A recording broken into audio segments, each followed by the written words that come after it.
Hello, everybody. Welcome back to KPX. I'm Adam reporting in over there. And this is Kazinu, guys. And today, we're doing something different. Yes. We are introducing something, actually, aren't we, Adam? Yes. Welcome to Revisiting, a new series by KPX. Yes. And what we're doing in Revisiting is we're going to revisit older music. It's a test run. It's a pilot. We're going to figure it out today. We've picked an album that probably impacted me musically a little bit more than it impacted Adam. Yeah, okay. But we're going to revisit a lot of old music from our past, and then eventually we'll open up for you guys to make recommendations about music that's long past and stuff like that. Yeah. But guys, look, want to get into some things really quickly. If you are from our Discord, we teased that we would be doing something like this. If you are not, our Discord is in the description. Join us. We talk about music, games, sports, movies, TV. We have a Minecraft server. We pretty much cover everything there. The community is awesome, so definitely give us a join. And Adam, we have some other exciting things going on, don't we? Yes, the Discord is growing. KPX is growing. And if you don't know already, we have a Ko-fi. Ko-fi is a wonderful little place to support your favorite content creator. And if you just feel it in your heart to support us, that'd be just most appreciated by us. We also have memberships if you want to join. It's good stuff, and anything you do will be greatly appreciated by us. Thank you. Yes, and then lastly, guys, before we kick off, we are affiliated with both NordVPN and Temu. Both of these are linked in the description. Temu, as I'm sure most people know, is a place where you can get anything in the world, dirt cheap. Great prices for the value, lots of coupons, so definitely check that out. And then NordVPN, I've been using a long time myself also. Great for travel, public networks, paying bills, work, etc. So definitely check both of those out. But Adam, time to talk about Downtown Battle Mountain. Yes, everyone. Not remastered, maybe remastered, but just Downtown Battle Mountain. This is the OG one. So the OG. This is Dance Gavin Dance, everyone. Let's give a little context to everyone, right? So I will say I'm the newbie here for Dance Gavin Dance. I've known of them since, when we were back in high school and everything, and when you started listening. But besides that, I've just been getting into them recently because, not in preparation for this, but just before this because a lot of news is happening with them. So we did a video about their two new songs. We did. Guys, also, so definitely feel free to check it out. Yeah, check that out. And the band has gone through a lot of changes. Yes. I mean, aren't they just famous? Then to now. They're just famous for that way. I don't think they can find a singer that doesn't have problems, but that's a different story. That is a different story. So you have the most experience here with Dance Gavin Dance. So you want to reiterate for everyone here? Yeah, so look, guys, I was in a emo screamo band in high school, and one day the bassist of the band comes to me and says, "Hey, I really think we should draw influence from this band. It's called Dance Gavin Dance." Mm-hmm. And I was like, who the hell names a band Dance Gavin Dance? But who was I to judge based on my band's name? But that's a different story. So I said, okay, show me one song by them, and if I like it, I'll show the album. I'll listen to the album. Mm-hmm. And he said, okay, you need to listen to a song called "And I Told Them I Invented Times New Roman." Now we're in high school. Your whole life is in Times New Roman. So I died, and I was like, you know what? Fuck it. I don't care if it's good. I'm just going to listen to the whole album based on that song title alone. Yeah. So I did, and it was not my first foray into post-hardcore, but it was definitely the most impactful at that time. Mm-hmm. Look, there's a lot of things that were done on this album. There's a lot of things that stand out, which we'll get into in more detail, but the obvious for anybody who knows who DGD is Johnny Craig's vocals, right? Yeah. But also their instrumentation is so unique to them, I really feel, especially with their use of cleans and heavy manners. But look, there are some songs that I still continue to listen to this day. I'll be honest, before this album review that we're doing today, most of this track doesn't reach regular. Most of this album doesn't reach regular listening to me anymore. Some of it does. Okay. But most of it doesn't, and we'll get into that. Yes, we are. All right. So I mean, I know this is the pod episode, but let's just get right into it. Everyone out there, we're not gonna be playing any of the music. There's just a little too much headache involved with that. So yeah, absolutely. Look, guys, we're gonna talk about it. We have the track listing here. You guys are free to look at the albums. Let us know what you think. Listen to it. Yes, please. My guess is if you're not part of our Discord and you're here, it's because you're a DGD fan. So you don't have to go and listen to this to know what we're talking about. If you're from our Discord and this is not familiar to you, give it a listen. Give this a listen. It is a journey. And it's definitely something that we'd like to talk to you guys about in the community. Yes. All right. Without further ado, how you want to begin this? You want to begin with some one track, or you just want to talk about? Yeah, I think let's. You can go first, Adam, since this was probably your first deep dive into them. We can each pick a track and then together talk about it. Sure. All right, everyone. I'm going to click off this picture. We're going to look at the tracks here. So let's see. Yeah, this was my first deep dive listening to them. So I listened to the album quite a few times over and over. And I actually don't want to see my Spotify stats after the past few days of preparing for this. I just don't want to see them. No, that's a totally fair point. So I want to begin with this. I think before I listened to the album, I knew Times New Roman. This one, everyone. I told them I invented Times New Roman. That's probably like one of their more famous songs, if I'm going to say. Now, I'm new, guys. I don't know what their most famous song is, but I would guess like that's one of their more famous ones. And I know, you know what? Let's just start off with I told them Times New Roman. I got to say this. Johnny is an awesome vocalist. Like, is there any other words that else needs to be said? He is, Johnny Craig's his full name, right? Like, he is, oh my goodness. He is out of this world. Like, I mean, what the guy, a voice. He always wanted to be a MacBook salesman, but Oh, he should no. but he is a phenomenal singer. He is so clean sounding. It's ridiculous sometimes. Like, wow. Okay. Anyway. And the raspiness at the same time. It's insane. That's amazing. So his vocal technique and actual everything about him is out of this world from a singer perspective. But continue, Adam. This is your go. Yeah. So I want to bring this up mostly because I know this is important to you. The guitarist's name's Swan, if I remember correctly. Swan, like his name is Swan. Yeah, Swan. Yep. I've read about it before, and I've heard it, and I just did a little bit of research. I heard about it before. Some people refer to them as Swancore. I know they're not Swancore, but it's like he started this idea, or like pioneered it at least. So it was very interesting to read about that, and then like, oh, so he's like what? He started like doing like whatever they're doing. There's math, or like there's really whatever they're doing with the guitars. I don't know, but I heard about that, and like, so this song I feel like is a pretty good representation of what their sound is like and what they do. I will get into it later about their whole philosophy of song making, but I feel like this is a pretty great song in general. Like, this gets me hyped up every time. I don't know anything else about the song. It just sounds good, and there's some really, really powerful moments in this song, and that's right from the beginning of the song, to be quite honest. Yeah, it's just that whole intro. Now, look, guys, we're going to talk about this in the album. Yeah. Untitled is from, a golden age when people made albums, not singles. And, Untitled is effectively part of And I Ain't Told Them Times New Roman, right? Yeah. It's just not, it's separated for obvious reasons, so that way you don't have to listen to it every time you hear the song. Mm-hmm. But the intro is so impactful. The singing in the intro. Ooh. Night. Oh my God. It's so good. I wish I could play it right now, everyone, but it's so good. But guys, we need to point out some of the shortcomings of Dance Gavin Dance that start on this very song. Yeah, this album. I'm just gonna say this. I everyone, if you watched our previous Q&A video or some other videos where we talk more about metal and screaming. I gotta say that this screaming did nothing for me, but I don't think that's a very crazy thing to say. I don't think it sounds very good, even in this landscape of screaming. So.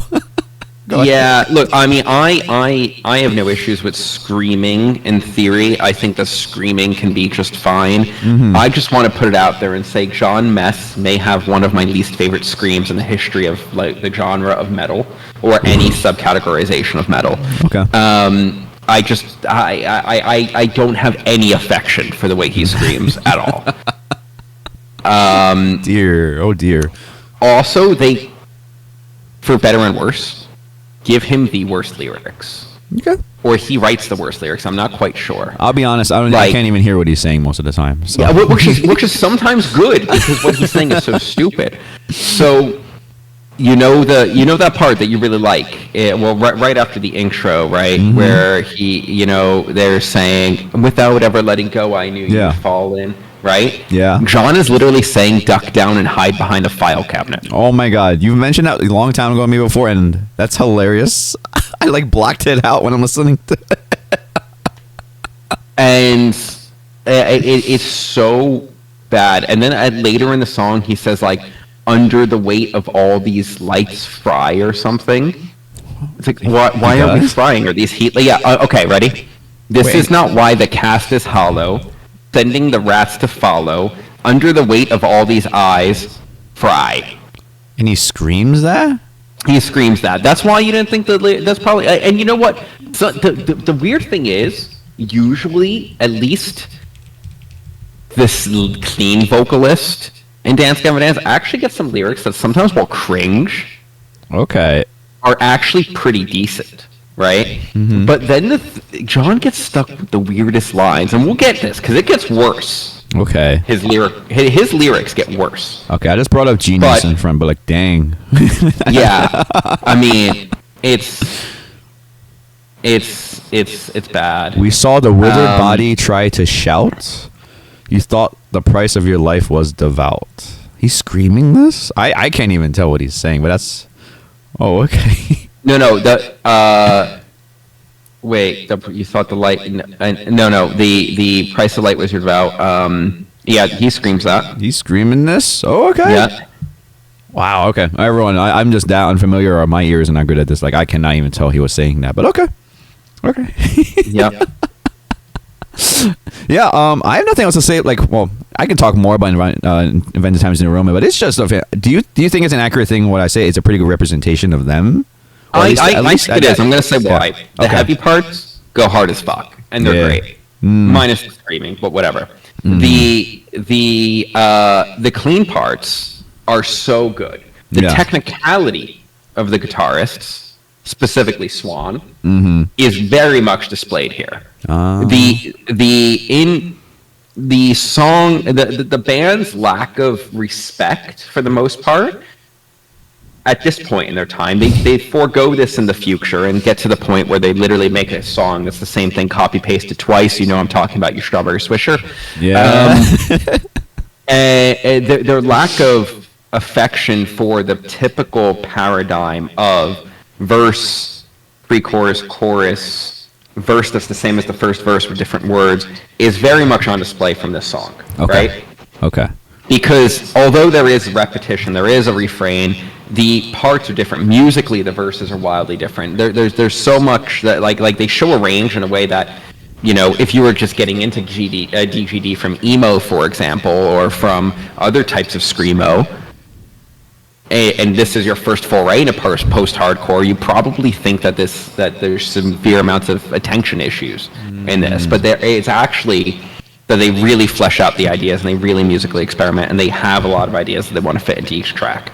Okay. Yeah. So yeah, I mean, I would think the only thing is Tim. Rest in peace, Tim. You're no longer with us. The bassist. He doesn't shine as much on this track, but he does in a lot of other songs on the album. So yeah. Okay. So let's see. Okay. I picked one. You can go pick one now. Like, where you want to jump to? There's so many places to jump to here. Yeah. Let's stay on the positive note for a second and say I'll do Lemon Meringue Tie. All right. Let's go. Lemon Meringue Tie. I talk about songs that are not on my regular listening anymore. Lemon Meringue Tie does not fit that. I still very actively listen to the song. From the intro to the song with the guitars, you know, the slight overdrive, even the lyrics that Johnny sings about getting caught in a line he can never see in the dark, and then and now you go, like part where he holds that out and you have John Mess screaming underneath. You know, this is actually, I'm going to be honest, one of the times where I don't mind John's scream. With Johnny belting on top of it, he's so good, it's hard to not sound good next to it sometimes, to be honest. Okay. And then you have that that lead guitar riff over it. So many bands would take the safe route here, just chug, right? Because the vocals are so dramatic, but they have this lead, very noodly-ish guitar riff over it. And they come back to it. There's a little pause. They come back twice, and then it goes straight to the chorus. I mean, this whole song to me is probably the highlight. And I told him my Invented Times New York was very good. Don't get me wrong, but you leave off and this is their second album. Their first album to me is a bit random and kind of bad, to be frank. But this is them saying, this is what we can do. This is what we can make, right? And this song, to me, encapsulates all the good that is this era of DGD. Wow. Quite high praise. Yeah, this is a great song. This is a no skip, never skip. This is, I mean, what a name too. Lemon Meringue Tie. If there's a meaning behind By the that. way, amazing pie. So Good pie, yes. I hope there's a if I meaning could get a behind tie that smelled like lemon meringue all the time, I think I'd buy it actually and just wear a tie every day. That is nice. But yeah. I have nothing else to add to that. This is a pretty great song. And you say it's one of the best on the album? It's probably the best. Yeah, you're right. It's probably I would say probably it's the best song on the album. Yeah, probably. This is very good. I will say this, I don't mind the screaming either. I was like, oh, okay. This is it. I guess it works. I mean, when it works, right? It does work. Now, there is a little bit of Harikiri in the song, though. Okay. And we get to the end, and we have two of the worst attributes of Dance Gavin Dance put together, which we've already referenced. And one is the lyrics of John Mess, and two is the voice of John Mess. Yeah. And the "Hey girl, you're the best. I'm a sucker. Maybe I should fuck her now." I have heard better lyrics than JPEG Mafia songs. I might have heard better lyrics than Party Next Door songs. Everyone, I didn't even know he screamed that at the end. I thought he was just screaming nonsense. It just sounds like noise. Yeah, right? It's like nonsense. So, and then mace yourself, blame someone else, fall face down, fluid leaking out your eyeballs. And it's okay, yes, you maced yourself. That's why fluid leaking out your eyeballs. But what? I mean, this is perfect middle school, high school stuff. This is perfect. I mean, this is worse than teenage poetry. Like this is just wild. But then you have Johnny Craig, literally one sentence that defines the whole song for me. And I believed you're not okay. Right? Like that's high school poetry, but that song that lyric has there's some weight to this. Right? Yeah, there's weight. And then it also has Johnny's voice, which adds so much weight to it. But I think this is where it all really clicks together, minus that last little piece, which musically it didn't even need either, by the way. Musically it ends just fine after the last chorus, in my opinion. Yeah. But this is the song that says, okay, this is what we can do. This is what we can be, to me. Gotcha. Yeah. Yeah, I mean, there's nothing else to really put here. Everyone who's listened to DGD knows this song, and there we go. Yeah. Is this? And if you listen to DGD and you don't know this song, I highly recommend you listen to the song 10 times in a row. Yeah, to be quite honest. Is this their most famous song? I'm just asking because I don't know what their most famous song is. So according to Spotify, their most streamed song ever is actually a song with Tillian on it called "We Own the Night." Oh, okay. We're not going to go into the dynamics of the different DGD singers and what people think of them and why or why not they might be in the band anymore, and whether or not they're going to come back for the second or third time. We're just not going to deal with that today. No. This is just about Downtown Battle Mountain, and maybe in the future we'll have another album with Tillian on it, but no. Yeah, I mean, we didn't like their two new songs, though. Yeah, we didn't like their two new songs. No, so we didn't. I'd rather touch on Tillian's albums than that, but anyway. 100%. I agree. All right, everyone. So we jumped to Lemon Meringue Tie from the Times New Roman. I want to bring up a little point here. So listening to this, I really enjoyed the first half. I'm not gonna lie about it. It's a very front-loaded album. It's unfortunate that most of the great songs are right in the front. Like, it's great. It's backseat. Except one. Yeah. I think I know what you're talking about. Are you talking about Andre? Strawberry Andre. Yeah. Strawberry Andre. We'll get into the bad now, and then let's get into it. Have two picks. We'll get into the bad. Let's just get into Strawberry Andre just shouldn't have made the album. It's a song. It's not. It is just not good. What does that mean? To be honest, first of all, strawberry. No. They keep talking about strawberries throughout their discography. Okay, it's bizarre. They talk about lots. They talk about robots with human hair. They talk about there's a whole lore in DGD. I never was interested in it. You know, guys, we review a lot of other music that has lore. I understand a concept album, but like when you're starting to have like layers and layers of lore, it just gets bizarre. That last record discography, it's not for me. I mean, but these screaming lyrics are ridiculous. Slayer on the frying pan. You call it a cold. Yeah. Forgot the plan. What the? Yeah, and then Turn the tie. Oh my goodness. So the skin has got an even tan. Wow. I mean, to be quite honest, like, that's pretty good for John Mess lines. Like, at least there's imagery there. Oh, you're right. He is describing an event. You know? Yeah. Yeah, it's strange. But, okay, so because I say we agree, it's front loaded. I also want to say it's really different on the back end. Like, it's this back end of the album, like, it just gets, man, I don't even know how to describe it. It's it's a just, song, and we'll get into it. Yeah, okay. All right. So I just want to make a point first. I even wrote this down. I did not like the Screaming an Antlion, everyone. Like, if you listen to that song, I especially didn't like it. I actually wrote it down. I just want to make a point of that. And then, I actually think yeah. Antlion could be on par with And I Told Him 900 Times New Roman with a different screamer. Really? Ooh, I gotta try to imagine that next time. But I actually feel the screaming so bad it brings it to like a slightly above average song. I had to write it down. I was like, what am I listening to? But all right, let me jump to one thing. I brought up Cube. When I was listening to a lot, I was like, yeah, I brought up Cube, and I just want to say this, like, there's a really good vocal build-up and then a vocal peak. Very cool and everything. I did write this down. I said the instrumentation is a very interesting idea. Not interesting idea. It's an interesting take they did. It's just a lot of chugging. It's a lot of wall noise. And it's very weird. And he did a fade out at the end. Your favorite, of course. We know. I hate fade outs. Guys, when you make a fade out, when you don't know how to end the song. Yeah.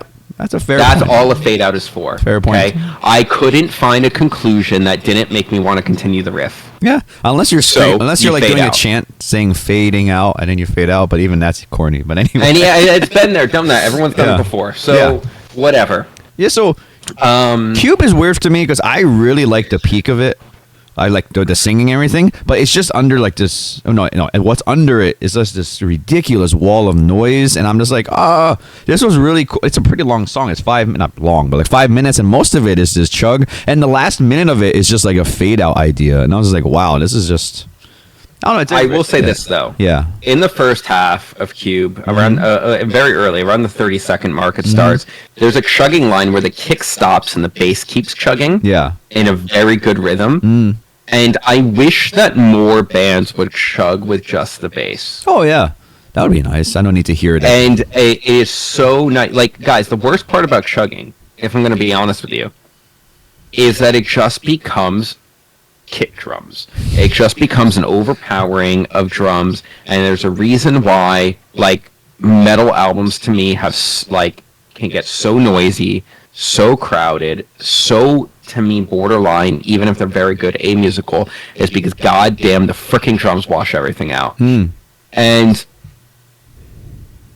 the just bass chugging while the guitar's still doing lead stuff, the drums are actually go just to like snares and toms and hi-hats for a little bit, and then come back to the kick for the next piece, and then fade out and then go away and let the bass finish the chug again. To me, is such a nice dynamic. I actually like Surprise I'm from Cuba. Or Cube. Cube, yeah. But there is a problem with the album here. Okay. All right, let's get into this. And that problem is, from Antlion to Surprise I'm from Cube, is a wall of noise that lacks the dynamics of the first half of the album. Yeah. And makes listening to it in a row a not as stimulating experience as the first half. I actually believe, individually, Turn Off the Lights, Open Your Eyes and Look North, Surprise I'm from Cube, phenomenal. Well, not phenomenal. Turn Off the Open Your Eyes and Look North is bordering phenomenal. The other two are very good songs. Antlion, for reasons we stated. So much, like, lacking the dynamics of the first half of the album, lacking the parts that give that push-pull factor of the first half of the album, which when you're listening to them back to back to back to back to back to study the album multiple times a day, gets tiring. Yes. on one listen it gets tiring. It becomes numbing, to be quite honest. By the time you're at Surprise I'm from Cube, it's really numbing. Yeah. Okay. I mean, it says a lot when you're listening to an album and you're like, all right, this track just came on, I'm skipping it. And like, I gotta say, like, Yep. at this point, I'm like, I'm not even skipping. Well, and line. Besides that, I'm not skipping some of these because they're terrible. I'm just like, I don't want to hear this wall of noise. If I'm gonna hear one wall of noise, I'll just listen to one of these, like Open Your Eyes or whatever. Like, I'll do that. And then we get to the problem, which is this wall of noise isn't even leading us to, like. And then I think when they were designing the album, they realized this, and then they put 12 hours and 630 miles at the end. But the problem is, it's not a real song. It's just bad. I'm sorry, everyone. This is not a reward for going through that. Like, it is not. It's an outro. It's an acoustic song. We're not here for your acoustic guitar playing. And to be quite honest, the tone of the acoustic guitars is horrid in this song. The whole song just doesn't sound great. It's weird. Like, well, anyway, I don't know. The only reason it's listened toable is Johnny Craig's voice. Yeah. The only reason I would ever put myself through listening to the song. Yeah. That's 1,000% true. And that's not your reward for a wall of noise to me. That's not the dynamics. If we go to a band who can pull this off, right? Machine Head, The Blackening, to both Ad and myself, maybe the best metal album of all time. Oh, it is. Yeah. It is a wall of noise, but then you get a Farewell to Arms. Yeah. Right? What an outro. That is a payoff. What an outro. And just even, everyone, a final track, and this is what you do, 12 hours, 600 miles. I mean, a Farewell to Arms is better than some bands' discographies. Yeah, 1,000%. So everyone, how could you end an album like this? I'm sorry, everyone. That's just... Yeah. This is like... and we talk about the golden age of albums. They started so well with Untitled, because Untitled is a great intro into and told him I invented Times New Roman. In fact, that intro, I think, is only rivaled in post-hardcore by a band that also was joined by Johnny Craig called Emma Rosa, where they have an intro called He Is Ocean, I Am Waves. And He Is Ocean is an incredible intro to I Am Waves. But in the post-hardcore space, I believe those are probably the two best examples of it.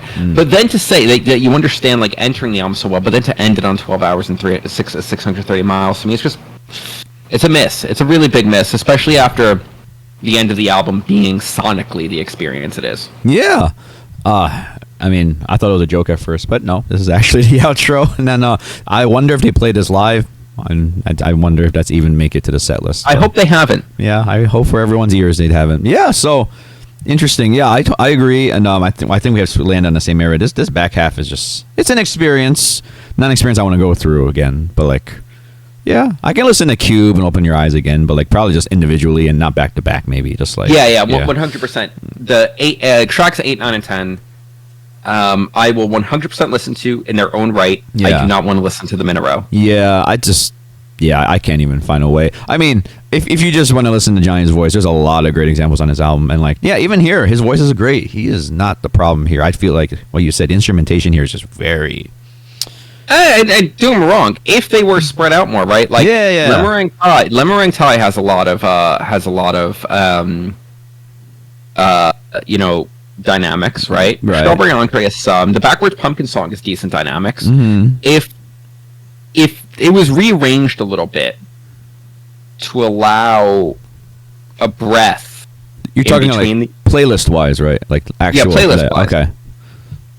If it was rearranged to allow you to breathe in between one of these songs more, I think it'd be fine. Okay. I actually think those 3 songs are perfectly fine in their own right. Okay. I just would have wished for a better outro after that than 12 hours and 630 miles. Yeah, that's a fair thing to do. Everyone, usually on KPX we don't get to talk about this, but it is important how you arrange the album. Like, this is the journey, right? So, like... But I will say, I do see a commercial merit in what they did, because I feel like most people... Oh, yes. Even back in the CD days... Yeah. They need to be caught in the beginning immediately. Of the CD. Yeah. And 3 of the first... We're not counting on title now, right? So between Told Them, Backseat, Strawberry Entree, Meringue Tie, 3 of those 4 are the best songs in the album. Yeah. It's good right? stuff. So I understand the front loading, but it does make you less likely to go and appreciate the whole album in the past. Yeah. I'm playing this in the car. You're like, oh, it's so good, and like, all right, let's find another album at this point, or like, That's the point where somebody goes, "You'll pass the aux." yeah, aux. We're so old. I know. We're so old now. I know. Bring back the aux, everyone. Yeah. Yeah. So I just want to ask you, since I'm more of I'm not saying I'm a fan, but I'm a new listener, definitely. Like this is the second album, if I remember correctly. This is like early, right? Really early in their career. Yeah. Like, is this regarded as one of their best? Like, I mean, for Johnny's 100% it is. 100% it is. I would say that most fans view this and Happiness as the best albums, from what I understand. Okay. This is me talking to other people in real life, and also the DGD subreddit. Okay. Happiness. I would add, because I have a very soft spot for Tillian's voice. Oh yes. I would add Jackpot Juicer. Gotcha. What's the I other one? also really did like Mothership. Mothership, that's it. Yeah, I saw that. Yeah, okay. Happiness to me is a good album, but it has problems. Okay. I also like the Untitled album. Actually, as a discography, they have a good discography. They have a big discography, so they've been around for a while, and yeah. Yeah, they have a very good discography, and even DGD2 is good. I mean, DBM2 is good. Yeah, okay. Yeah. Happiness has Carl Barker. I love Carl Barker. Happiness has Don't Tell Dave. I love Don't Tell Dave. It also has Strawberry Swisher, Part 1 and 2, which don't need to exist. The more strawberries. Yeah. Yeah, right. So it's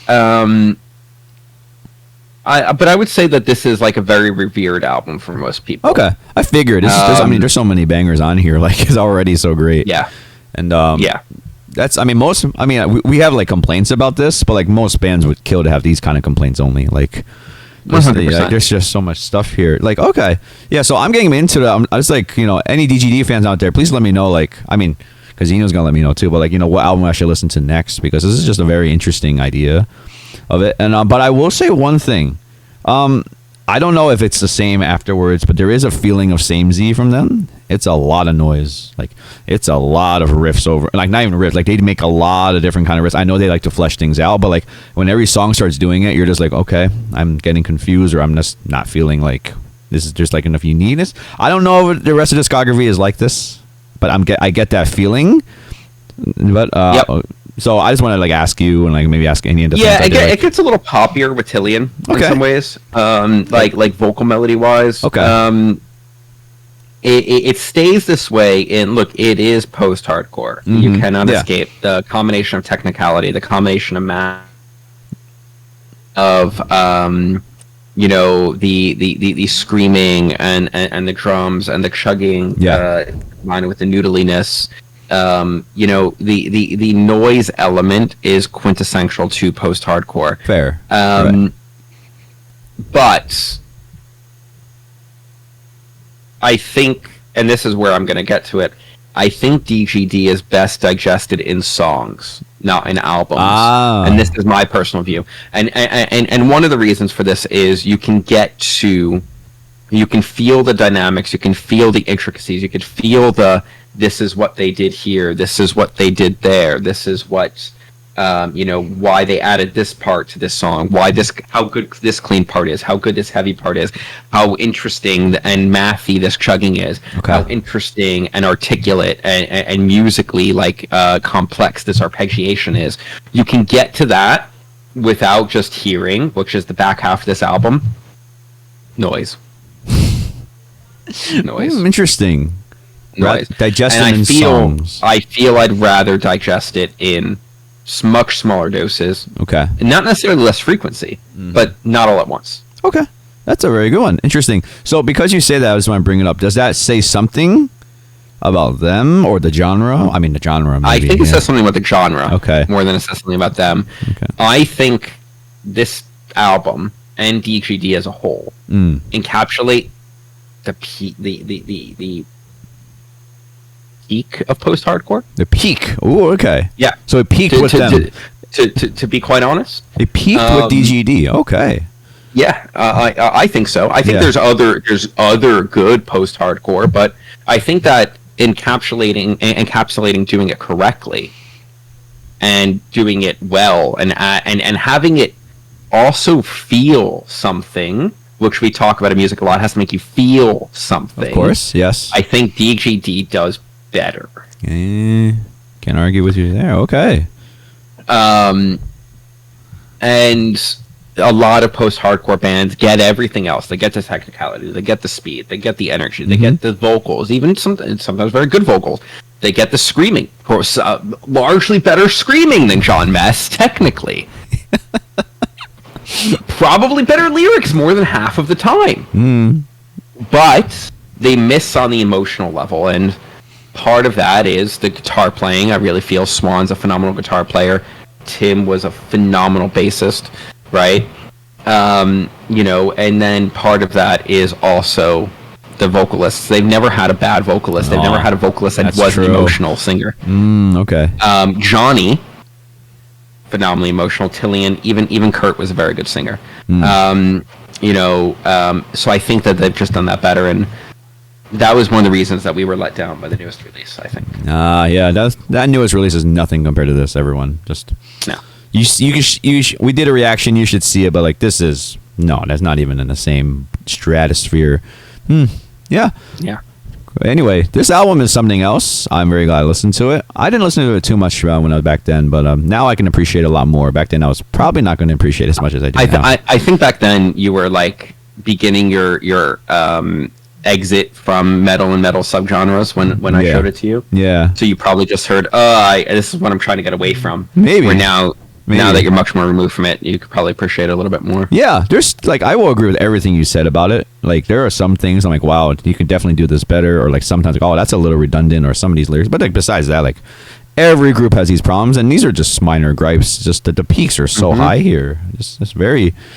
Yeah, so I don't know. Like I have nothing really else to say about it because I probably need to digest it more. I want to go into more of the albums, like another Johnny album maybe, or like or starting Tillian, or even Kurt. Listen to that. So like what's your overall thoughts of this era? Like I want to get to you because you were listening to it back then, right? Like what were your just thoughts about DGD? Like what was I just thought I thought they were so unique, to be quite honest. Okay. And that was the most interesting thing to me. Yeah. Like they were so refreshing from the other things that were trending back then, like Attack, and all that other honest just garbage that was trending back then. That people were like, "Oh, I love metal." You don't love metal. You love freaking what's that band that made Downfall of Us All? You don't love heavy music. You love this garbage. Get out of here. You know. So, for this to be like, this to me was just a breath of fresh air to like still have that technicality, to have that, like I felt something from this music. I appreciated the technicality of the music. I still had the math elements, which I was really into back then. Okay. You know, there were so many things about this that just made them unique and different. That, don't get me wrong, is also part of post-hardcore, but I just think DGD does it better than the rest of the scene. Oh, that's good. Going off what you just said, you liked what they do musically. You like what they bring to the table and everything, right? Yep. Because there's just one little question about it. Like to me, like the vocalist is just they're just crazy. Like they're such a huge part about DGD.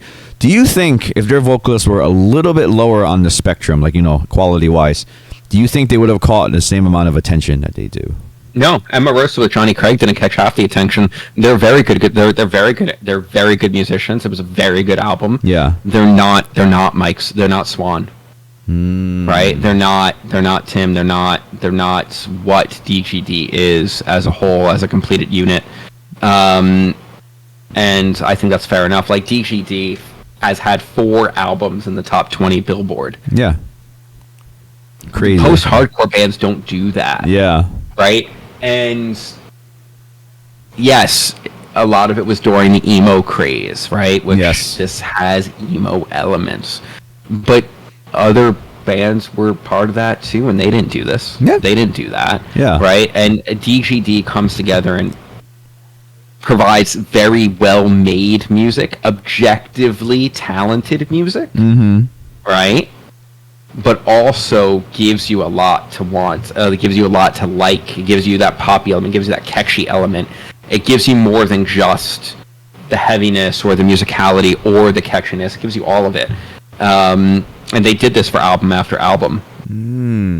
Right. So it's not just so not all the weight's on the vocalist. Like everyone. No, I don't think so. Gotcha. That's fair. No, look. People will listen to Johnny Craig alone. Yeah. And they have, and they do. Doesn't get half the listens DGD does. Doesn't get a quarter, actually, I'd guess. Okay. Fact check me, somebody. Please do.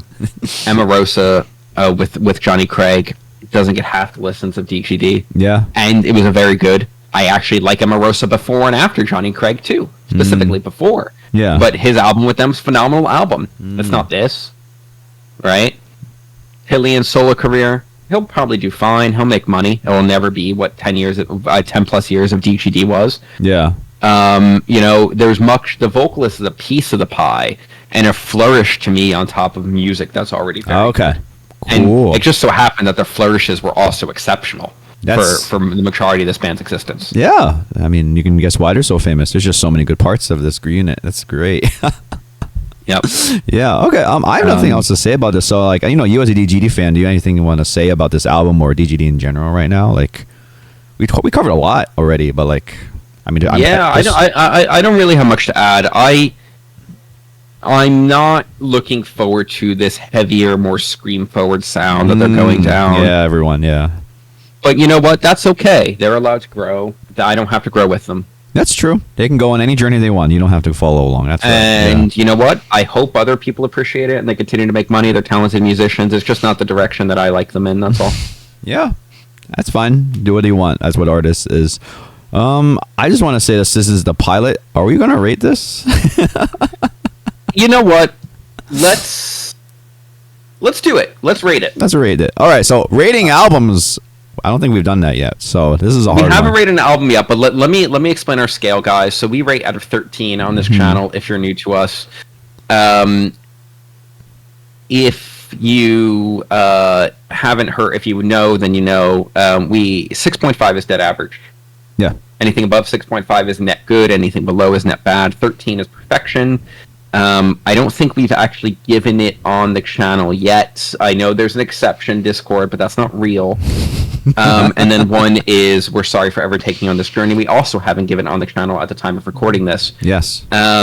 So with that said, Adam, this was your first foray into deep diving this album, so I'll let you go first. Okay, fine. So I'll walk through it a little bit. Like the highlights, in Times New Roman, Backseat, Lemon Meringue Pie, even Pumpkin Song, but I won't rate it as high as theirs. But even the part of Cube I like so much, and Open Your Eyes, Look North, and let's not talk about 12-6-30, but anyway, so that's already a huge hit rate. Like, that's crazy. Like, most of this playlist, I'm like, this is awesome and everything. And we have Minor Grievances. I mean, all these songs up here, like, I don't know, like the ones I mentioned here, they're all in the double digits already. It's crazy. So, like, I want to give this album, just as a first listen, I'd probably give it probably a 9.5 or a 10, really, just because I think that as a whole concept of the album, I don't think it's that strong, because I don't think you should have a front-loaded album when then in the back end you're just like, I'm just dying to get out of here. But I think the high points are so nice that I will give it a pretty high score in general, because I really like when it's high up. Like, I love this so much. So I'll leave it at that. I'll probably need more time to marinate with it since I'm a first-time listener. So fair enough. So I've been listening to this album a long time. When I was much younger, I probably would have given this album a 12. Ooh. As I've changed musical taste a little bit since then. In the music that I create, that back then was much more like wanting to be like this, and now is not. I also look at this differently.